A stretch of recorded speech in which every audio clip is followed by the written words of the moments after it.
Guys, one more mini బ్లాగ్తో మీ ముందుకైతే వచ్చేస్తానండి. ఇంతకీ ఏంటి అనుకుంటున్నారా? అలసందలు అనమాట. అలసందలు అంటే ఏంటి అనుకోకండి, చిక్కుడుకాయలో ఉండే విత్తనాలు అనమాట. దీన్ని బొబ్బర్లు అని కూడా అంటారు. దీన్ని అయితే ఒక 6 hours అయితే నానబెట్టుకున్నాను.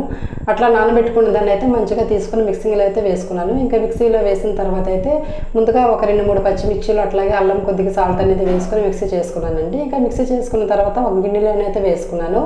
ఇంకా అందులోకి అయితే ముందుగా కట్ చేసి పెట్టుకున్న ఉల్లిపాయలు, అట్లాగే కొద్దిగా జీలకర్ర అనేది వేసుకొని కొద్దిగా గరం మసాలా అనేది వేసుకుంటున్నాను అనమాట. మీకు అవసరం అనుకుంటే పసుపు, కొద్దిగా కారం కూడా వేసుకోవచ్చు. అలాగని ఎక్కువ వేసుకుంటే కారం అనేది ఎక్కువైపోతుంది అనమాట. సో నేనైతే కొద్దిగా లైట్గా గరం మసాలా అనేది వేసుకుంటున్నాను.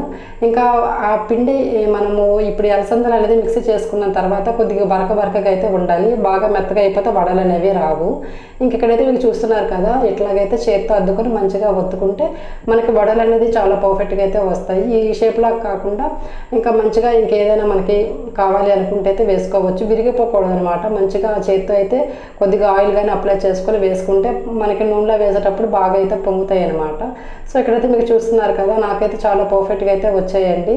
ఫుల్ వీడియో మీకు కావాలంటే నా ఛానల్ అయితే అప్లోడ్ చేస్తాను, వెళ్ళి ఒకసారి అయితే చూడండి ఫ్రెండ్స్. థ్యాంక్స్ ఫర్ వాచింగ్ అండి. బాయ్.